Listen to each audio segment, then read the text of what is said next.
আজকে আমি অনেক অনেক খুশি। সেই খুশির কারণটা হলো আমার দুই বউ। খুব ইচ্ছে ছিল বিয়ে করব, বউকে সাথে নিয়ে ঘুরবো, কিন্তু কে জানতো একসাথে দুইটা বিয়ে করব। আসলে হয়েছে কি, যখন আমার জন্য আম্মু মেয়ে দেখতে যায়, তখন ওদের পরিবার বলে ওরা দুই বোন নাকি যমজ বোন, আর বিয়ে করলে দুই বোনকে একসাথে বিয়ে করতে হবে। আর আমার আম্মু ওদের দেখেই পছন্দ করে ফেলে। আর যখন আমাকে এই কথা বলে দুইটা মেয়েকে একসাথে বিয়ে করতে হবে, বিশ্বাস করেন ভাই, তখন 2 দিন শুধু খুশিতে কিছুই খেতে পারি নাই, শুধু নাচের মধ্যেই ছিলাম। আর 4 দিন হয়েছে আমাদের বিয়ের। আমি আজকে সকালে শ্বশুর বাড়ি এসেছি। আমার বড় বউয়ের নাম সুমাইয়া আর ছোট বউয়ের নাম সাদিয়া। নামগুলো খুব সুন্দর, তাই না? তো আমি খাবার টেবিলে বসে আছি, আর আমার দুই বউ আমার দুই পাশে বসে আছে, আর শ্বশুর শাশুড়ি আমার পাশে দাঁড়িয়ে আছে। সুমাইয়া বলল, আম্মু মাছের ভর্তা করছো? শাশুড়ি বলল, সব আছে মা, আমার একটা মাত্র জামাই, দাঁড়া আমি নিয়ে আসতেছি। আমি আস্তে করে বললাম, সুমাইয়া চুপ করো, আমি এত কিছু খেতে পারবো বলো? সাদিয়া বলল, খেতে হবে, নইলে এখানে আসছো কেন? শ্বশুর বাড়ি মানুষ বলে রসের হাড়ি, আর তুমি দেখছি কিছুই খেতে পারছো না। আমি বললাম, বেবি তোমরা ভালো করেই জানো আমি এত কিছু খেতে পারবো না, তাও কেন? সুমাইয়া বলল, আরে আস্তে আস্তে খাও, আমরা আছি না। আমি বললাম, বাবা আপনি দাঁড়িয়ে আছেন কেন, আপনিও বসেন। শ্বশুর বলল, না বাবা তুমি খাও, আমি পরে খেয়ে নিব। আমি বললাম, তা বললে তো হবে না, এই সাদিয়া বাবাকে খাবার দাও, একসাথে খাই। সুমাইয়া বলল, বাবা বসেন, আমি খাবার দিচ্ছি। সবার জোরাজুরিতে বাবা আমাদের সাথে বসলো। খাবার শেষে শ্বশুর মশাই বলল, জামাই বাবা তোমার একটা কথা বলার ছিল। আমি বললাম, এভাবে বলছেন কেন, বলেন, আদেশ দেওয়ার ছিল। শ্বশুর বলল, আসলে বাবা তুমি তো জানো আমার দুইটা মাত্র মেয়ে, ওরা ছাড়া আমার কেউই নাই, ওরাই আমার জীবনের সব। সাদিয়া বলল, বাবা তুমি এভাবে বলছো কেন? আমি বললাম, সাদিয়া চুপ করো, বড়দের মাঝে কোনোদিন কোনো কথা বলবা না, মনে থাকবে। আমার কথা শুনে সাদিয়া চুপ হয়ে গেল। শ্বশুর বলল, তোমার কাছে একটাই অনুরোধ, জানি তুমি খুব ভালো, তারপরেও একটা অনুরোধ করি, সবসময় করতে রাজি আছি। আমার মেয়েরা যেন কখনো নিজেদের মাঝে ঝগড়া না করে, ওদের তুমি কখনো কষ্ট দিবা না, আমার কাছে প্রমিস করো। আমি বললাম, বাবা এটা কি বললেন, ওরা দুইজন আমার কলিজা। সুমাইয়া সাদিয়া দুইটা হাত ধরে বললাম, ওদের হাতে একটু আসর পড়লেই আমি যেখানেই থাকি না কেন তাড়াতাড়ি বাড়িতে চলে আসি। ওরা দুজনকে ছাড়াই আমার বাঁচা অসম্ভব, আর ওরা দুজনকেই আমি বেঁচে থাকতে কখনোই ওদের মাঝে ঝগড়া হতে দিব না। এটা আপনার চিন্তা করতে হবে না, এটা শুধু আমার মনের কথা না, আমি আপনার কাছে ওয়াদাবদ্ধ হলাম। যদি কখনো এরকম শোনেন তাহলে তখন বলিয়েন। সুমাইয়া বলল, বাবা তোমার ওষুধ খাইছো? শ্বশুর বলল, না মা খাবো। সুমাইয়া বলল, সাদিয়া তুই ওনাকে নিয়ে রুমে যা, আমি বাবাকে ওষুধ দিয়ে আসতেছি। সাদিয়া বলল, আচ্ছা আপু। শ্বশুর বলল, জামাইয়ের সাথে একটু কথাও বলতে দিলি না। সুমাইয়া বলল, আর কিছু বলতে হবে না, জানি কি বলতে চাও, তোমার জামাই এমনি অনেক ভালো। রুমে যাচ্ছি তখন সাদিয়া বলল, দেখো বাবার কথাই তুমি কিছু মনে করিও না। আমি বললাম, আরে তিনি তো তোমাদের ভালোর জন্যই বলে। আমি বিছানার উপর বসতেই সাদিয়া গিয়ে আয়নার সামনে বসলো। সাদিয়া বলল, দেখো তো আমাকে কেমন লাগছে। আমি বললাম, মার খেতে চাও? সাদিয়া বলল, কেন, আমি আবার কি করছি? আমি বললাম, সকাল সকাল আমাকে পাগল করতে চাও? সাদিয়া বলল, মানে কি বলছো, আমি তো কিছুই বুঝতে পারছি না। আমি বললাম, তোমার এই রূপ দেখে আমি ঠিক থাকতে পারি না, মনটা চাই। হঠাৎ সুমাইয়া কোথা থেকে এসে বলল, কি চাই স্যার? আমি বললাম, তোমাদের দুই বোনের মাঝে হারিয়ে যাই। এই কথা বলতেই দেখি সাদিয়া লজ্জায় চলে যেতে চাচ্ছিল। আমি হাত ধরে আমার পাশে বসালাম। আমি বললাম, সুমাইয়া এইদিকে আসো। দুই বউ আমার দুই পাশে বসলো। আজকে আমার মাকে খুব ধন্যবাদ দিতে ইচ্ছে করছে, কারণ সবকিছু আমার মার জন্য। সুমাইয়া বলল, বলেন আমরা স্যারের জন্য কি করতে পারি? আমি বললাম, কিছুই করতে হবে না, আমার কথাগুলো মনোযোগ সহকারে শোনো। সাদিয়া বলল, বলেন গো। আমি বললাম, এই আমি কি মজা করছি? সুমাইয়া বলল, সাদিয়া চুপ করে শোন। সাদিয়া বলল, আমি বললাম, এই দেখো মন খারাপ করে ফেলেছে। এই সাদিয়া মন খারাপ করো না প্লিজ। সাদিয়া বলল, আরে না মন খারাপ করিনি, আপনি বলেন। আমি বললাম, আগে ছিলে তোমরা দুই বোন, এখন তোমরা দুইজন আমার বউ। সুমাইয়া বলল, আমি বললাম, এখন তোমাদের আমার কথা শুনতে হবে, কখনো তোমরা নিজেদের মাঝে ঝগড়া করবা না তো? সুমাইয়া বলল, আমি আমার বোনকে অনেক ভালোবাসি, ঝগড়া করব কেন? সাদিয়া বলল, আমিও তো আপুকে অনেক ভালোবাসি। আমি বললাম, আর আমাকে? দুইজন একসাথে আমার দিকে তাকিয়ে আছে। আমি বললাম, আমি কি কোনো ভুল করলাম, নাকি তোমরা দুইজন এভাবে আমার দিকে তাকিয়ে আছো কেন? সুমাইয়া বলল, আমাদের বেঁচে থাকার একমাত্র কারণ হলে তুমি, আর তোমাকে ভালোবাসি না, এটা কি তুমি বলতে পারলে? আমি বললাম, আরে চুপ করো তো, আমি তো মজা করছি, এত সিরিয়াস হও কেন? এক কাজ করো, ঘরে বসে থাকতে আর ভালো লাগছে না, আর আমার তো কোনো শালা বা শালিও নাই। সাদিয়া বলল, কি করবেন শুনি? আমি বললাম, এখানে ঘোরার মতো কোনো জায়গা আছে? সুমাইয়া বলল, আছে তো, এখান থেকে 10 টাকা ভাড়া, সামনে একটা সুন্দর পাহাড় আছে। আমি বললাম তোমরা বসে আছি কেন, চলো ঘুরে আসি। সুমাইয়া বলল আম্মুর সাথে আমাকে কিছু কাজ করতে হবে, তুমি বরং সাদিয়াকে নিয়ে যাও, আমি থাকি। আমি বললাম সাদিয়া ঘরে কোনো বড় লাঠি আছে? সাদিয়া বলল আছে তো, নিয়ে আসবো। সুমাইয়া বলল আরে আমি কখন না করছি, যাবো তো আমি। আমি বললাম কথায় আছে না। সুমাইয়া বলল এত কথা বলছো কেন, তুমি রুমের বাইরে যাও, আমরা রেডি হয়ে আসতেছি। আমি বললাম আমি থাকি না, এমন করছো কেন? আমি কি আর পর কেউ? সাদিয়া বলল এখন তাহলে লাঠিটার দরকার আমাদের। আমি চুপচাপ রুমের বাইরে চলে গেলাম। একটা বউ হলে সামলানো যায়, কিন্তু দুইটা বউ ভয় তো পাওয়াই লাগবে, আবার তারা আপন দুই বোন। আমি কিছুক্ষণ সোফায় বসতেই দেখি আমার সামনে দুইটা পরী এসে হাজির। আমি বললাম তো পরীরা তোমরা এখানে কেন, তোমাদের পরীর রাজ্যে যাও। সুমাইয়া মুখ লাল করে বলল এই দেখো একদম। আমি বললাম আমার বউদের প্রশংসা কি আমি করতে পারি না? সাদিয়া বলল করবা না কেন? আমরা তো তোমারই বউ। আমি বললাম তোমাদের দুই বোনকে অনেক সুন্দর লাগছে, বিশেষ করে দুই বোনের এক কালারের শাড়ি। সুমাইয়া বলল তো স্যার আপনি দাঁড়িয়ে আছেন কেন, আপনিও নীল পাঞ্জাবি পরে আসেন। আমি বললাম পারবো না, যদি পরিয়ে দাও তাহলে পরবো। সাদিয়া বলল দেখ দেখ আপু কত শখ। আমি বললাম শখ হবে না কেন? আমার দুইটা বউ, আমাকে কি একটু আদর করতে পারে না? সুমাইয়া বলল বুঝছি স্যার, আপনি আর কোনো কথা শুনবেন না, চলেন রুমে। আমি সুমাইয়ার গালে একটা চুমু দিয়ে বললাম লক্ষ্মী বউ আমার। সুমাইয়া বলল এই কি করছো, যদি আম্মু দেখে ফেলে? আমি বললাম দেখলে দেখবে, আমি তো আমার বউয়ের গালে চুমু দিছি, অন্য মেয়ের তো না। রুমে যেতে যেতে সাদিয়ার গালেও চট করে একটা চুমু দিলাম। সাদিয়া চোখ বড় বড় করে আমার দিকে তাকিয়ে আছে। রেডি হয়ে রুম থেকে বের হতেই দেখি সামনে শাশুড়ি। শাশুড়ি বলল কোথাও যাচ্ছ নাকি বাবা? সুমাইয়া বলল আম্মু তোমার জামাইকে নিয়ে একটু ঘুরে আসি। শাশুড়ি বলল আচ্ছা মা, দেখে শুনে যাস। শ্বশুর বলল কোনো সমস্যা হলে বলিও। সাদিয়া বলল এইসব নিয়ে তোমাকে চিন্তা করতে হবে না আব্বু, যেই বাসা থেকে বের হব। সাদিয়া বলল কি হলো, দাঁড়িয়ে গেছো কেন? আমি বললাম আমি যাব না, তোমরা যাও। সুমাইয়া বলল আরে বাবা কি হয়েছে বলবা তো? আমি একটু কাদু কাদু গলায় বললাম আমি জানি তোমরা আমাকে ভালোবাসো না। সুমাইয়া বলল এত কথা না বলে কি হয়েছে বলো। আমি বললাম তোমরা দুই বোনে শাড়ি পরেছো, কিন্তু বোরকা পরো নাই। আজকে থেকে বাইরে কোথাও গেলে বোরকা পরে যেতে হবে, আমি চাই না আমার বউয়ের শরীর অন্য কেউ দেখুক। সাদিয়া বলল সরি, আমরা আর এমন ভুল করব না, সত্যি আমাদের মনে ছিল না। আমি বললাম দোষ আমার, আমি আগে যদি বলতাম। আচ্ছা এখন যাও বোরকা পরে আসো। সুমাইয়া বলল যথা হুকুম মহারাজা। আমি বললাম মহারানীরা যান, আমি দাঁড়িয়ে আছি। আমি বাইরে দাঁড়িয়ে আছি আর ওরা দুই বোন আমার রুমে চলে গেল। একটু পর দেখি দুই বোন বোরকা পরে আসছে। আমি বললাম আমি সত্যি ভাগ্যবান জানো তোমাদের মতো বউ পেয়ে। আচ্ছা আমার কথায় কি কোনো কষ্ট পেয়েছো তোমরা? সাদিয়া বলল এই তোমার মাথা খারাপ হয়েছে, তুমি আমাদের স্বামী, তোমার কথা মেনে চলো আমাদের কর্তব্য। আমি বললাম আচ্ছা দেরি হয়ে যাচ্ছে চলো। সুমাইয়া বলল রিক্সা দিয়ে তো আর আমরা যেতে পারবো না। আমি বললাম সম্পূর্ণ একটা অটো ভাড়া নিব, আর তোমরা দুই বোন আমার দুই পাশে বসবে। সাদিয়া বলল তাই করেন। আমি একটা অটো ডেকে তাই করলাম। ওরা দুই বোন আমার কাঁধে মাথা রেখে শুয়ে আছে। আহা কি যে শান্তি বলার বাইরে। কিছুক্ষণ পর আমরা পাহাড়ের কাছে এসে গেলাম। ভাড়া মিটিয়ে গাড়ি থেকে নেমে আমি বললাম ওয়াও এত সুন্দর পাহাড়। সুমাইয়া বলল কি বলছিলাম, আমাদের এখানে আরো অনেক সুন্দর সুন্দর জায়গা আছে। সাদিয়া বলল আপু এত কথা না বলে চলো সবাই মিলে উপরে উঠি। আমি বললাম বাবা এত উঁচুতে আমি উঠতে পারবো না। সুমাইয়া বলল তোমার বউয়েরা উঠতে পারলে তুমি পারবা না, তাও ছেলে হয়ে? আমি বললাম এই দেখো আমি তোমাদের জামাই, এটা মনে রাখিও, লজ্জা দিবা না। সাদিয়া বলল তাহলে তুমি নিচে থাকো, আমরা উঠলাম। এই আপু চল।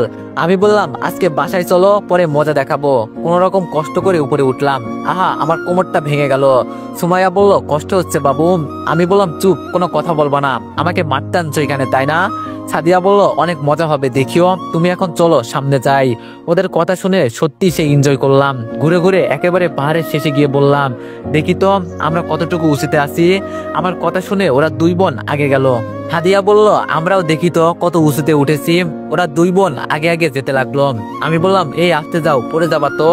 সাদিয়া বলল কিছুই হবে না গো। যেতে যেতে ওরা শেষে চলে গেল। আর একটু দূরত্ব যদি এদিক সেদিক হয় তাহলেই পড়ে যাবে। আমি বললাম এই তাড়াতাড়ি এদিকে আসো, পড়ে যাবা তো। হঠাৎ পেছন থেকে কে জানি মজা করে বলল এই পাহাড়ে ভূত আছে। আমার দুই বউ আবার ভূতে ভয় পাই, তাও আবার দুই বোন হাত ধরে দাঁড়িয়ে আছে। ওরা দুই বোন একসাথে বলল কি ভূত। এই কথা শুনে কখন যে ওরা পিছনে চলে গেল বলতে পারে না। আমি সাদিয়া সুমাইয়া বলে চিৎকার দিলাম। আম্মু বলল কিরে বাবা তোর কি হয়েছে? আর সাদিয়া আর সুমাইয়াকে এতক্ষণ আমার হচ্ছিল না। মার কথা শুনে বাস্তবে ফিরে এলাম। আশেপাশে তাকিয়ে দেখি ট্রেনের সবাই আমার দিকে কেমন যেন অদ্ভুত দৃষ্টিতে তাকিয়ে আছে। তার মানে এতক্ষণ আমি ঘুমের মাঝে স্বপ্ন দেখছি। কিন্তু আমার দুইটা বউগুলো কই গেল? এই কথা মনে হলে বুকটা কেঁপে ওঠে। ভাবি বলল, কিরে ভাই, তোর কি হয়েছে আর কি স্বপ্ন দেখছোস? মারিয়া বলল, কি আর দেখবে, জিজ্ঞেস করে দেখো, কোনো মেয়েকে নিয়ে স্বপ্নে পালিয়ে গেছে। ভাবির বোনের কথা শুনলে আমার শরীর জ্বলে যায়। আসলে হয়েছে কি, আমাদের পরিবারের সবাই মিলে মামার বাড়ি থেকে আমাদের বাড়ি যাচ্ছি ট্রেনে করে। তো রাতে একটু ঘুমোতেই এই স্বপ্ন দেখছি। আম্মু বলল, বাবা কোনো খারাপ স্বপ্ন দেখছিস কি? আমি বললাম, আম্মু খুব বাজে স্বপ্ন দেখছি। ভাবি বলল, কিরে ভাই, তোর চোখে পানি কেন? আম্মু বলল, বুঝছি বাবা, এখন বল কি খারাপ স্বপ্ন দেখছোস। আমি একে একে আম্মুকে সব বলতে লাগলাম। সব শোনার পর মারিয়া হাসতে হাসতে বলতে লাগলো, যে একটা বিয়ে করতে পারে না সে আবার দুইটা বিয়ে করবে। আমি বললাম, ভাবি আমি কিন্তু ওরে। ভাবি বলল, এই মারিয়া চুপ করতো। আম্মু বলল, বাবা এসব কিছু না, মাথায় আজে বাজে চিন্তা থাকলে এইসব দেখে মানুষে। আমি বললাম, কিন্তু আম্মু আমার দুইটা বউ। বাবা বলল, বুঝছি, তোরে বিয়ে করাতে হবে। আমি বললাম, বাবা তুমিও না? আম্মু বলল, ও তাহলে এই ব্যাপার, বিয়ের জন্য এত কিছু। আমি বললাম, দূর আম্মু, তোমরাও না, বলি কি আর তোমরা বোঝো কি? ভাবি বলল, বুঝাবুঝি, আচ্ছা এখন সবাই চুপ করো। মারিয়া বলল, না আপু, চুপ করলে আবার স্বপ্ন দেখা শুরু করবে। আমি মনে মনে বলি, ক্লাস 10-এ পড়ে এই মেয়েটা এত পাকা পাকা কথা কিভাবে যে বলে তাই বুঝি না। মনে মনে চিন্তা করতে লাগলাম, দুইটা বিয়ে করেছিলাম, কি রোমান্টিক ছিল। যদি স্বপ্নের মতো আমার জীবন হতো তাহলে জীবনটা কতই না সুন্দর হতো। রাতে 3টায় বাসায় আসলাম। সবাই যার যার রুমে চলে গেল, শুধু মারিয়া দাঁড়িয়ে আছে। আমি বললাম, কি ম্যাডাম এভাবে দাঁড়িয়ে আছেন কেন? ঘুমাতে যান, রাত তো প্রায় শেষ। মারিয়া বলল, ঘুমাতে তো চাই। আমি বললাম, তো যান, সমস্যা কি? মারিয়া বলল, আমি তো ঘুমাতে চাই আপনার সাথে, নিবেন আমাকে? আমি বললাম, এত পাকনা পাকনা কথা না বলে ঘুমাতে যান, নাকি ভাবিকে ডাকতে হবে? মারিয়া মুখ ভাঙচিয়ে চলে গেল। মেয়েরা যাই পারুক আর না পারুক, মুখ ভাঙাতে খুব পারে। আমিও গিয়ে ঘুমিয়ে গেলাম। আমি আবার অন্যদের মতো 10টা-11টা পর্যন্ত ঘুমাই না। খুব সকালেই প্রতিদিন ঘুম থেকে উঠি। আজকেও তাই হলো। সকাল সকাল ঘুম ভেঙে গেল। ঘুম থেকে উঠে ফ্রেশ হয়ে রুমের বাইরে গেলাম। দেখি সবার রুমের দরজা বন্ধ। এত রাত করে আসলে এটাই হবে জানতাম আমি। তাই আমি রান্নাঘরে গেলাম। মাঝে মাঝে আম্মুর সাথে আমিও রান্না করতাম, তাই পারি আর কি। সবার জন্য নাস্তা বানানো প্রায় শেষ। ভাবি বলল, যাক তাহলে আমাকে আর এখন রান্না করতে হবে না। আমি বললাম, আরে ভাবি কখন উঠলে? ভাবি বলল, এই তো কিছুক্ষণ হলো, কিন্তু তুমি রান্না করতে গেলে কেন? আমি বললাম, সবাই এত রাত পর্যন্ত জার্নি করে আসছে, তো কি করব, তোমাদের তো আর কষ্ট দিয়ে লাভ নাই, এজন্য আমি নিজে নিজে রান্না করে নিলাম। ভাবি বলল, তোমার বউ যেই মেয়ে হবে না দেখিও, ও খুব সুখী হবে, কারণ তার রান্না করা লাগবে না। আমি বললাম, আমার তো ঠেকা পড়ছে তারে রান্না করে খাওয়াতে। আম্মু বলল, কি কথা হচ্ছে? ভাবি বলল, দেখুন আম্মু, আপনার ছেলে আজকে রান্না করছে। আম্মু বলল, খুব ভালো খুব ভালো, মাঝে মাঝে এমন রান্না বান্না শিখবি। আমি বললাম, ধুর এত কথা বলিও না, নাস্তা দাও। আমি টেবিলে গিয়ে বসলাম, খুব ক্ষুধা লাগছে। কথা বলে টেবিলে গিয়ে দেখি মারিয়া বসে আছে। মারিয়া বলল, কিরে শালা, তুই নাকি আজকে রান্না করছোস? আমি বললাম, আমি তো শালা লাগি? মারিয়া বলল, আরে এমনি মজা করলাম, বিয়ের সাথে মজা করা যায় না বল? আমি বললাম, আচ্ছা তুই এত বাচাল কেন বলতো? মারিয়া বলল, বাচাল কি রে, বাচাল অর্থ কি? আমি বললাম, ভাবি ভাবি ও ভাবি। ভাবি বলল, কি হয়েছে, এত গরুর মতো চেঁচামেচি করছো কেন? আমি বললাম, তোমার বোনকে চুপ থাকতে বলো, নইলে আমি একটা কিছু আজকেই করে ফেলবো। মারিয়া আস্তে করে বলল, আমি তো এটাই চাই তুমি একটা কিছু করো। আমি বললাম, কি বললি, তোরে তো আজকে। ভাবি বলল, চুপ সবাই চুপ, এখন চুপচাপ সবাই নাস্তা খাও, কোনো কথা হবে না। একটু পরে আব্বু ভাইয়া সবাই আসলো। সবাই মিলে একসাথে নাস্তা করছি। হঠাৎ আব্বু বলল, রাসেলের মা, আমার বড় ভাইয়ের নাম রাসেল। আম্মু বলল, কি হয়েছে? আব্বু বলল, আমার এক ছোটকালের বন্ধু ছিল, অনেকদিন পর তার সাথে দেখা হয়েছে। আম্মু বলল, আমরা আসছি তো রাতে, তুমি আবার কখন তার সাথে দেখা করলাম? আব্বু বলল, আরে যাওয়ার আগের দিন। আম্মু বলল, তো কি হয়েছে? আব্বু বলল, তার নাকি একটা মেয়ে আছে, মেয়েটা খুব সুন্দর। আব্বুর কথা শুনে আম্মু আব্বুর দিকে বড় বড় চোখ করে তাকিয়ে আছে। আব্বু বলল, এভাবে তাকিয়ে আছো কেন? আম্মু বলল, তুমি কি তার মেয়েকে দেখতে গেছিলা? আব্বু বলল, আমার ছেলের কথাও বলছে একদিন সময় করে দেখতে আসিও, যদি তুমি চাও তাহলে আজকে আমরা যাই, কি বলো? আর মেয়েটা অনেক সুন্দর, তোমার পছন্দ হবে। আব্বুর কথা শুনে আমি সেই লেভেলের খুশি। বিয়ে যে কত মজা, আহা, আমার একটা সুন্দর বউ হবে, তাকে নিয়ে সারাদিন ঘুরবো। আবার শীতের দিনও আসতেছে, কোলবালিশ হয়ে যাবে, আর ঠান্ডা লাগবে না। আহা কি শান্তি, আকাশে বাতাসে। আম্মু বলল, দেখলে তো কোনো সমস্যা নেই, আচ্ছা বলে দিও আজকে বিকালে যাব। ভাবি বলল, কি আমার ভাইকে আজকে দেখি খুব খুশি খুশি লাগছে। আমি তো লজ্জায় কথা বলতেও পারছি না, কোনো রকম নাস্তা খেয়ে রুমে চলে আসলাম। একটু পর দেখি মারিয়াও আমার রুমে আসলো। আমি বললাম, কিরে মারিয়া, কিছু বলবি? মারিয়া বলল, সত্যি তুই বিয়ে করবি? আমি বললাম, বস এখানে, তোরে কয়েকটা কথা বলি। মারিয়া আমার থেকে একটু দূরে গিয়ে বসলো। আমি বললাম, আসলে কি জানিস, তোর যে বয়সটা, এই বয়সে একজন আরেকজনের প্রতি আকর্ষণ হয়, শুধু এই পর্যন্ত। এই বয়সে যেই ভালোবাসা হয় সেটাই হলো আবেগ। আবেগের ভালোবাসা বেশি দিন থাকে না, এটা জানিস। আর তোর আমার প্রতি যেই ভালোবাসা আছে সেটাও হলো আবেগ। এই বয়সে এইসব হবেই, এটাই স্বাভাবিক। সব চিন্তা ভাবনা বাদ দিয়ে ভালোভাবে পড়াশোনা কর, তাহলে সামনে বড় কিছু করতে পারবি। মারিয়া বলল, কিন্তু আমি যে তোরে। আমি বললাম, আমি কোনো কিছু শুনতে চাই না। আর আমাকে তুই তো বিশ্বাস করিস, তুই তো আমার বন্ধুর মতো, কোনো চিন্তা করিস না। তোর জন্য আমি নিজে খুব সুন্দর জামাই খুঁজে দিব। এখন বল, তুই খুশি তো? মারিয়া কোনো কথা বলছে না। আমি বললাম, এখন রুমে গিয়ে সুন্দর করে সাজুগুজু করে নে, সব ছেলেদের পাগল করে ফেলবি। মারিয়া বলল, কুত্তা বিলাই, আমাকে বলতে বলতে চলে গেল। আসলে আমি জানতাম মারিয়ার ব্যবহার বেশি ভালো না, তাই ও বলার আগে আমি সব বুঝিয়ে দিলাম। ভাবি বলল, দীপু। আমি বললাম, আরে ভাবি, আসেন আসেন, বসেন এখানে। ভাবি বলল, তোমাকে অনেক অনেক ধন্যবাদ। আমি বললাম, ও মা, কেন গো ভাবি? ভাবি বলল, আমার বোনকে সুন্দর করে বোঝানোর জন্য। এই রে, ভাবি দেখি সব শুনে ফেলেছে। আমি বললাম, আসলে হয়েছে কি? ভাবি বলল, বলতে হবে না, আসলে ও তো ছোট মানুষ, এজন্য এত কিছু বোঝে না। আমি বললাম, আরে ভাবি, আবেগ মানুষকে বাদজাত দেখায়, জানো না তুমি? বলে হাসতে লাগলাম। ভাবি বলল, আসলে তুমি ছেলেটা অনেক ভালো। আমি বললাম, তোমার ভাই তো ভালো হবেই। ভাইয়া বলল, দীপু, কি কথা হচ্ছে তোর ভাবির সাথে? আমি বললাম, আরে ভাইয়া তুমি আসো আসো। ভাইয়া বলল, এই বিয়ে করতে তুই রাজি তো? ভাবি বলল, রাজি মানে? ও তো এখনই বিয়ে করতে চাই। আমি বললাম, ভাবি তুমিও না? আচ্ছা, বিকালে রেডি থাকিস। আমি বললাম, আচ্ছা ভাইয়া। একটু পর রেডি হয়ে মারিয়াকে নিয়ে মার্কেটের উদ্দেশ্যে রওনা দিলাম। মারিয়া বলল, এই হাট্টো কালা, তোর ফোন বাজতেছে, ফোন ধর। আমি বললাম, মনটা চাই তোরে ধরে একটা আচার দি। মারিয়া বলল, দে দে, আমার আচার আমার খুব ভালো লাগে। আমি বললাম, দেখ, রাস্তাঘাটে আমার রাগ তুলবি না। ফোনটা ধরতেই ফাইম বলল, এই মাদারি শালা কুকুর, যা পারতেছে তাই বলতেছে। আমি বললাম, এই শালা, মুখটা একটু বন্ধ করে বল, কি হয়েছে? ফাইম বলল, আজ 5 দিন হলো তোর কোনো খবর নাই। জানিস বন্ধু, আমার সর্বনাশ হয়ে গেছে। আমি বললাম, কি হয়েছে না হয়েছে পরে শুনবো, বিকালে রেডি থাকিস, তোর ভাবিকে দেখতে যাব। ফাইম বলল, সত্যি? আমি বললাম, আচ্ছা, এখন এক জায়গায় যাইতেছি, পরে কথা বলি। ফাইম বলল, আচ্ছা শোন, ওর সাথে আমার একটু লাইন করিয়ে দে না। আমি বললাম, কার সাথে? ফাইম বলল, মারিয়া।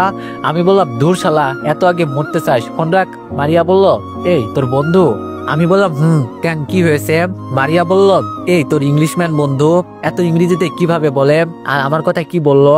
আমি বললাম, কিছু না, এখন চুপচাপ চল। হালকা কিছু কেনাকাটা করে আমরা বাসায় চলে গেলাম। বিকালে সবাই রেডি হয়ে রওনা দিলাম।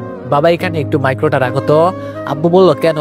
আমি বললাম, আরে আমার বন্ধু যাবে। ফাইম বলল, বন্ধু আমি এসে গেছি। আমি দরজা খুলে বললাম, ওঠ। ফাইম উঠতে আমার পাশে না বসে মারিয়ার পাশে বসলো। মনে মনে বললাম, লুচ্চা শালা, মেয়ে দেখলে লুচ্চামি করতে মন চাই। আব্বু বলল, আমরা এসে গেছি। সবাই নেমে দাঁড়িয়ে আছি। আম্মু বলল, এত সুন্দর বাসা, ওয়াও কি সুন্দর। আমি বললাম, আম্মু তোমার পছন্দ হয়েছে? আম্মু বলল, খুব পছন্দ হয়েছে। আমি বললাম, তাহলে মনে করো এই মেয়ে আমার বউ হয়ে গেছে। ভাবি বলল, চুপ কর সবাই। বাসার ভিতরে গিয়ে বসলাম। আব্বু আর আব্বুর বন্ধু মিলে কি জানো কথাবার্তা বলছে। সবাই মিলে কথাবার্তা শেষ করে ভাবি বলল, কই মেয়েকে নিয়ে আসুন, আমরা দেখি। একটু পর মেয়েকে নিয়ে এলো। ফাইম বলল, বন্ধু, মেয়ে দেখতে কেমন হবে রে? আমি বললাম, এই মুখ সামলে কথা বল, মেয়ে মানে? ভাবি বল, ভাবি। ফাইম বলল, আচ্ছা সরি সরি, ভাবি। মারিয়া, তুমি ভালো আছো? মারিয়া বলল, এই ছাড়া চুপ করে বসে থাকতে পারিস না?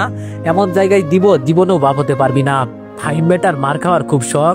মারিয়া যে কি জিনিস জানলে ওর নাম মুখেও নিতি না। একটু পর মেয়েকে নিয়ে আসা হলো। মারিয়া বলল, মেয়েকে আমার থেকেও বেশি সুন্দরী। ফাইম বলল, আরে কি যে বলো, তোমার মতো সুন্দরী এই পৃথিবীতে আছে বলো? মারিয়া বলল, আমি কি তোরে প্রশ্ন করছি? আমি বললাম, এই তোরা এখন একটু চুপ থাক, আমাকে আমার বউকে দেখতে দে। মেয়ের ঘুমটা ওঠানো হলো। আসলে সত্যি মেয়েটা অনেক সুন্দর, বাবা ঠিকই বলেছিল, মেয়েকে একবার দেখলেই পছন্দ হয়ে যাবে। কিন্তু আমার একটা বিষয় খুব খারাপ লাগলো, চোখে ইয়া বড় বড় চশমা পরা। আজকাল সমাজের হলোটা কি, প্রত্যেকটা মেয়ে হুদায় চশমা পরে। আরে তোরা বুঝোস না কেন, চশমা পরলে তোদের কানা কানা লাগে। আম্মু বলল, মেয়েকে আমার অনেক পছন্দ হয়েছে, এখন আপনারা যদি বলেন দিন তারিখ ঠিক করে ফেলতে চাই। বাবা বলল, হ্যাঁ আমিও তো এটাই চাইছিলাম। মেয়ের বাবা বলল, আমি আবার এক কথার মানুষ, আপনাদের যেহেতু পছন্দ হয়েছে তাই আমিও চাই আগামী শুক্রবারই ওদের বিয়ে দিতে। কি বলো রিয়ার মা? মেয়ের নাম হয়তো রিয়া। মেয়ের মা বলল, আমার একটা মাত্র মেয়ে, ওকে কখনো কোনো অভাব বুঝতে দিই নাই, আর আপনারা তো আমাদের পরিচিত, তাই আমরা একটু সাহস পেয়েছি। উনি যা বলল আমি রাজি। আম্মু বলল, আমরা তো রাজি হলে হবে না, মেয়ে আর ছেলের পরামর্শ নিতে হবে। মেয়ের বাবা বলল, তাই তো, এটা তো আমার মনেই ছিল না। নুরি, তুই তো দুলাভাইকে নিয়ে আর মিমকে একটা আলাদা রুমে নিয়ে আয়। নুরি বলল, আচ্ছা চাচা। একটু পর আমাকে নিয়ে যাওয়া হলো একটা রুমে। রুমটা দেখে অবাক হয়ে গেলাম, খুব সুন্দর রুমটা, সবকিছু সাজানো গুছানো। একটু পর রিয়াকে রুমে দিয়ে বাইরে থেকে দরজা বন্ধ করে দিল। মনে মনে বললাম, না জানি আজকে কি হয়। আমি দাঁড়িয়ে আছি, কিছু বলার সাহস হচ্ছিল না, তবুও বললাম, আসসালামু আলাইকুম। রিয়া বলল, ওয়ালাইকুম আসসালাম, কেমন আছেন? আমি বললাম, এই তো আলহামদুলিল্লাহ ভালো, আপনি কেমন আছেন? রিয়া বলল, আছি অনেকটাই ভালো। আমি বললাম, যদি কিছু না মনে করেন আপনার নামটা জানতে পারি? রিয়া বলল, আমার নাম হলো রিয়া। আমি বললাম, শুধুই কি রিয়া? রিয়া বলল, না, অন্য একটা নাম আছে, যেটা শুধু আমার প্রিয় মানুষই রাখতে পারে। আমি বললাম, আমি কি জানতে পারি? রিয়া বলল, সময় হলে অবশ্যই জানতে পারবেন। তো আপনার নাম কি? আমি বললাম, আমার নাম দীপু। রিয়া বলল, শুধুই কি দীপু? আমি বললাম, না, মোহাম্মদ দীপু হাসান।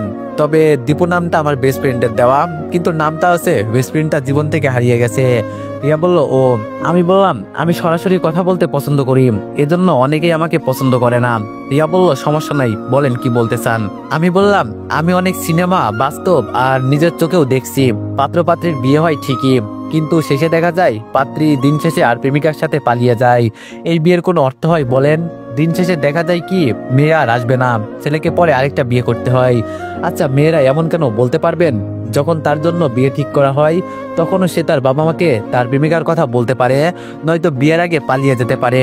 অযথা একটা ছেলের জীবন নষ্ট করে কি লাভ হয়? তাই আমিও চাই না আমার সাথে এরকম হোক। আপনার কোনো বয়ফ্রেন্ড আছে কিনা আমাকে বলতে পারেন, আর থাকলে আপনি আমার কাছে বলতে পারেন। আমি কথা দিচ্ছি, আমি আপনাদের মিলিয়ে দিব। আমার কথা শুনে রিয়ার চোখের চশমাটা খুলে মুছলো, পরে আবার পরে আমার দিকে তাকিয়ে বলল, আপনি কি আগে কখনো কোনো জায়গায় গল্প বা কবিতা লিখতেন প্রেমের কাহিনীর? আমি বললাম, আপনার এমনটাই মনে হলো কেন? রিয়া বলল, যেই প্রেমের উদাহরণ দিচ্ছেন এই জন্য বললাম। আমি বললাম, আসলে আমি অন্যের মতো কাঁদতে চাই না। রিয়া বলল, যদি বলি বয়ফ্রেন্ড আছে? আমি একটু মনটা খারাপ করে বললাম, সমস্যা নেই, আগে বলেছেন এটাই অনেক। অবশ্য আপনার মতো সুন্দরী মেয়েদের বয়ফ্রেন্ড থাকারই কথা। মনে মনে বললাম, মনটাই আমার ভেঙে দিলে। রিয়া বলল, মন খারাপ করতে হবে না, আমার কোনো বয়ফ্রেন্ড নেই। ছোট থেকে আমার বাবা আমাকে এইসব বিষয়ে প্রশ্রয় দেয় নাই, আর আমি ওইসব বিষয় কোনোদিন চিন্তা করি নাই, সবসময় পড়াশোনা নিয়ে বিজি থাকি। আর আপনাকে দেখে অনেকটাই ভালো মানুষ মনে হয়। আমি লম্বা করে একটা হাসি দিয়ে রিয়ার দিকে তাকিয়ে আছি। রিয়া বলল, কি হলো, এভাবে তাকিয়ে আছেন কেন? আমি বললাম, আমি আমার হবু বউকে কি আমি দেখতে পারবো না? বলেই মুখে হাত দিলাম, যারে শালা কি বলতে কি বলে ফেললাম। রিয়া আমার কথা শুনে হাসতেছে। রিয়া বলল, আচ্ছা বাইরে চলেন, সবাই আমাদের জন্য অপেক্ষা করছে। আমি বললাম, জি চলেন। বাইরে যেতেই আম্মু বলল, তাহলে তোমরা কি পরামর্শ করলে? রিয়া বলল, জি আমি রাজি। আমিও খুশি হয়ে বলে দিলাম, আমিও রাজি। বাবা বলল, বিআই সাহেব তাহলে তাড়াতাড়ি সবকিছু রেডি করেন। তাহলে এই কথাই রইল, আজ আমরা তাহলে আসি। সবাই উঠে চলে যাচ্ছে। আমি রিয়ার দিকে তাকিয়ে একটা হাসি দিয়ে গাড়িতে উঠে বসলাম। গাড়ি নিজের গতিতে চলতে লাগলো। ভাবি বলল, কি দেবর মশাই, আজ খুব খুশি মনে হয়? আমি বললাম, অনেক অনেক খুশি ভাবি, আমি যেমনটা চেয়েছি ঠিক তেমনটাই পেয়েছি, এর চাইতে কি চাই বলো ভাবি? ভাবি বলল, আসলে মেয়েটা সুন্দরী আছে বলতে হবে, তবে তোর সাথে খুব মানাবে। হাইম বলল, দীপু শোন না। আমি বললাম, কানের কাছে ফুটুর ফুটুর না করে কি হয়েছে বল। হাইম বলল, ওই ভাবির পাশে একটা মেয়ে ছিল না? আমি বললাম, কার কথা বলছিস, নুরি নাকি? হাইম বলল, আরে হ্যাঁ নুরি, ওকে তো আমার খুব পছন্দ হয়েছে। কেমন হবে বন্ধু, আমি যদি ওকে বিয়ে করি তাহলে তুই আর আমি একসাথে শ্বশুর বাড়ি যেতে পারবো। আমি বললাম, লুচ্চামির একটা সীমা থাকে বুঝলি, যেই মেয়েকে দেখোস সেই মেয়েকে তোর বিয়ে করতে ইচ্ছে করে, মন থেকে একটা প্রেম কর, আমি সাহায্য করবো নি। হাইম বলল, এটা অবশ্য ঠিক বললি, আচ্ছা দেখি। আর আজকে আর তোদের বাসায় যাবো না রে, আমাকে এখানে নামিয়ে দে। ভাবি বলল, তা বললে হবে না ফাহিম, তুমি তো এখন আমাদের বাড়িতেই যাও না, আজকে চলো। ফাহিম বলল, আসলে ভাবি, বাবার সাথে আজকে আমার একটা জায়গায় যেতে হবে, এজন্য, নইলে ঠিকই যেতাম। ফাহিমকে নামিয়ে দিয়ে আমরাও চলে আসলাম বাড়িতে। রুমে বসে চিন্তা করছি, রিয়া আমার বউ হবে, ভাবতেই যেন খুব ভালো লাগছে। আবার স্বপ্নের মতো কিছু হবে না তো? না হবে না, রিয়াকে আমি সবসময় আগলে রাখবো, কোনো ক্ষতি হতে দিব না। এই যা কি করে আসলাম বোকার মতো, রিয়ার নাম্বার তো আনতে মনে নাই, ধুর ভুল একটা কাজ করলাম। রিয়ার কথা চিন্তা করতে করতে ঘুমিয়ে গেলাম। যখন ঘুম থেকে উঠলাম তখন রাত হয়ে গেছে। খাবার খেয়ে ভাবির রুমে গেলাম। আমি বললাম ভাবি আসতে পারি? ভাবি বলল আরে দীপু আসো আসো। আমি বললাম ভাইয়া তুই একটু বাইরে যা, ভাবির সাথে আমার কথা আছে। ভাইয়া বলল আমার সামনে বলো সমস্যা কি? আমি বললাম ভাবি। ভাবি বলল আচ্ছা তুমি একটু বাইরে যাও, দেখিও কি বলে। ভাইয়া রুমের বাইরে চলে গেল। ভাবি বলল বল এখন কি হয়েছে? আমি বললাম আসলে ভাবি হয়েছে কি, রিয়ার সাথে কথা বলতে খুব ইচ্ছে করছে। ভাবি বলল বিয়ের আগে এমন, আর বিয়ের পরে না জানি কি করিস। আমি বললাম পরের বিষয় পরে দেখা যাবে, আগে তুমি একটা ব্যবস্থা করে দাও। ভাবি বলল কি করতে হবে আমাকে বল। আমি বললাম রিয়ার নাম্বারটা আমাকে এনে দাও না প্লিজ। ভাবি বলল এই ব্যাপার, এটা তো আগে বলবি। আমি বললাম এখন তো বলছি, এখন এনে দাও। ভাবি বলল আচ্ছা দাঁড়া আমি দেখছি। ভাবি রিয়ার মার কাছ থেকে কল দিয়ে রিয়ার নাম্বারটা নিল। আমি বললাম অনেক অনেক ধন্যবাদ ভাবি। ফোনের নাম্বারটা নিয়ে রুমে চলে আসলাম। মারিয়া বলল কিরে কি করিস? যাক বাবা প্রবলেম এসে হাজির, একটু কথা বলবো সেটা তো মনে হয় আর পারবো না। আমি বললাম যা রুম থেকে বাইর হ, আমি ঘুমাবো। মারিয়া বলল কি ব্যাপার, আজকে এত তাড়াতাড়ি ঘুমিয়ে যাবি কেন? আমি বললাম এমনি, কালকে রাতে ঘুমাতে পারি নাই বোন, তোর সাথে এত কথা বলতে পারবো না, তুই রুম থেকে যা। এক কাজ কর, তোর কথা বলতে ইচ্ছে করলে ফাইমের নাম্বার দিই, ওর সাথে কথা বল। মারিয়া বলল সেটাই বরং দে, শালাকে কিছু হুমকি টুমকি দিই। আমি বললাম এত ভয় দেখাস না, পরেও হার্ট অ্যাটাক করবে। ফাইমের নম্বর দিতেই ও চলে গেল। আমি রিয়ার নাম্বারে কল দিতে লাগলাম, তাও কল ধরে না। প্রায় 15টা কল দিলাম, তাও ধরে না। রিয়ার এই বিষয়টা দেখে আমার খুব ভালো লাগলো। শেষে ব্যর্থ হয়ে একটা মেসেজ দিলাম, রিয়া আমি দীপু। এখন কল দিতে সাথে সাথেই ধরে ফেললো। আমি বললাম কি ব্যাপার ম্যাডাম, কল ধরেন না কেন? রিয়া বলল আমি রং নাম্বারে কল ধরি না। আমি বললাম এটা খুব ভালো, এখন আমার নাম্বারটা সেভ করে রাখো। আচ্ছা কি দিয়ে আমার নাম্বার সেভ করবা? রিয়া বলল করবো হয়তো একটা কিছু দিয়ে। আমি বললাম কি দিয়ে করবা বলো না আমাকে। রিয়া বলল আচ্ছা আমি তো পড়তেছি, এখন কেন কল দিছেন? আমি বললাম আমি আমার হবু বউকে কল দিছি, আপনাকে তো আর দিই নাই। রিয়া বলল ও তাই নাকি স্যার, তাহলে আমি কে? আমি বললাম আমি জানি না। রিয়ার সাথে অনেকক্ষণ কথা বলার পর ফোন রেখে দিলাম। দেখতে দেখতে গায়ে হলুদের দিন চলে এলো। তো এভরিওয়ান নেক্সট পার্টের জন্য সবাই একটু বেশি বেশি কমেন্ট আর একটু কপি লিঙ্ক করে দিও। ধন্যবাদ।